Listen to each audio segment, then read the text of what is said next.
My brother Tim and I grew up with the family motto of make it run. Lawnmowers, motorbikes, go-karts, and cars, that was the project at hand. Tim struck gold first, finding this 1936 Ford. It was all in pieces, and I should say it wasn't gold, it was really rust.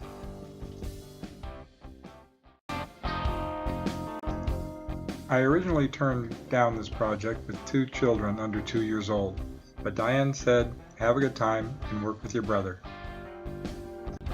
We pulled it out of the garage and loaded it onto the trailer. Actually, we had 2 trailers, and all I could think of was I hope the parts are all here.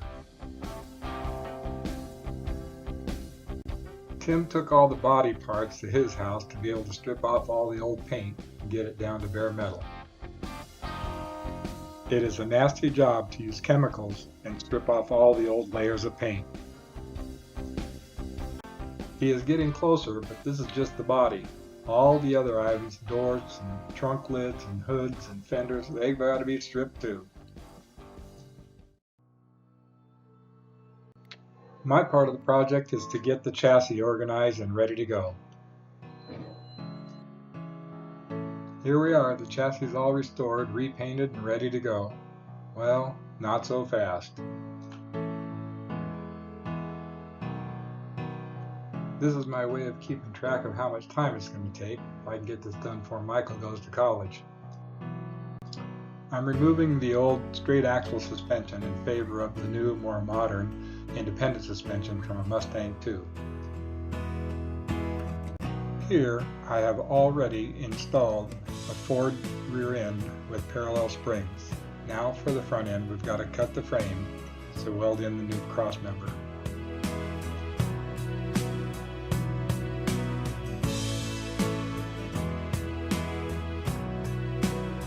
Tim had to drop out of the project, being a single parent with 2 kids. I had my hands full, so I got some help with the body work, and on we went. I found a used 283 motor and a 350 trans so I could do all my setup work and maybe get the car on the road early.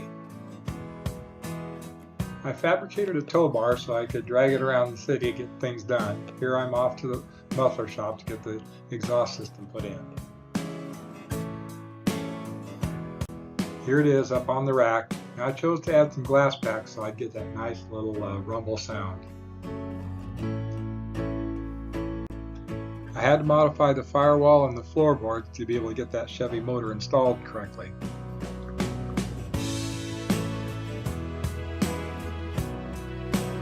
You may have noticed earlier that there was a hole in the top of the roof where they used to have a canvas cover. I went to the junkyard and cut out a roof of another car, basically to fill it in.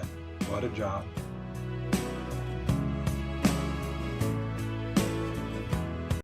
Now for a progress report. The car's getting closer and the kids are getting bigger. Looks like we might get somewhere one of these days.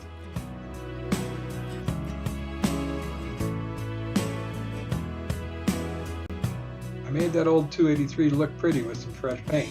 Now we're going to see if it'll run. Don Koenig helped me get it running, but we had some knocking sound, so we thought we'd better shut it down and check things out. We pulled the engine and dropped the pan to find out that the drive shaft between the oil pump and the distributor was a ½ inch too short. You know, there was only 1 year that happened, and I got that motor. I got the right shaft and we put it all back together, installed the motor, and even put an oil pressure gauge on top so we could see what was going on. I'm off on my maiden voyage, heading over to Mom's 2.5 miles away just to see if it'll make it. Everything worked out fine.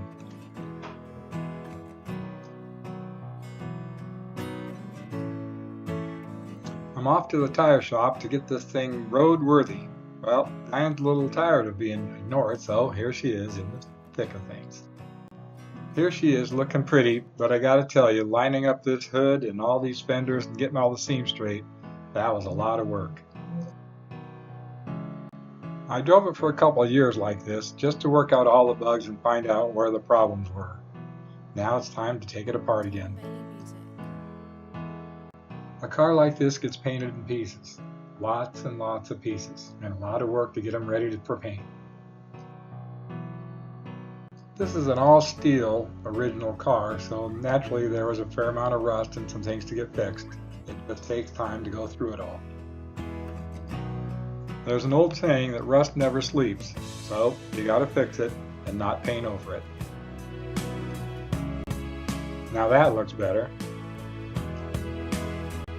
We filled in the vent that's in front of the windshield just to smooth the car out for better appearance. Because the car is painted in pieces, the majority of work and paint was done in my driveway.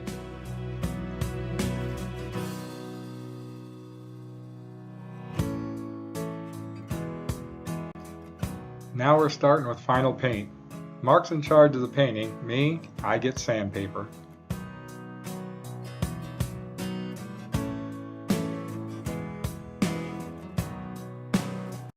It turns out not all paints are compatible, and guess what?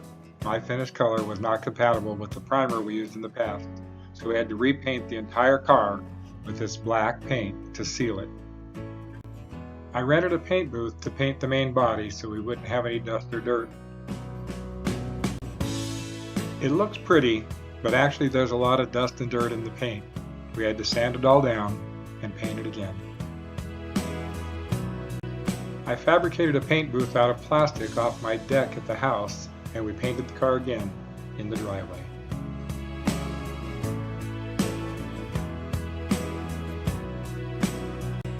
We let the paint dry for a few days, and then we color sanded it and started to reassemble. We put in a new motor, new glass, new wiring harness, and hoped it would all work. Tim, Mark, and I worked for over 36 hours straight to get the car back together, get it fired up, and drive it down to Campland. There was an old car meet there by the Over the Hill gang. We put it in the show and went to bed.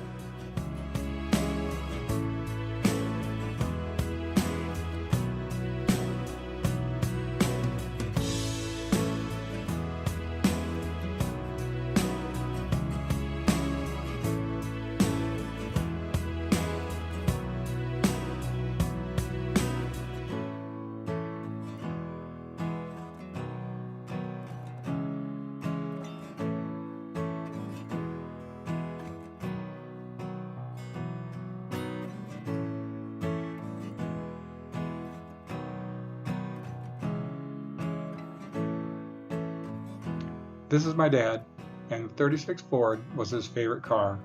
I think he approves. This is the car finished with the chrome trim installed.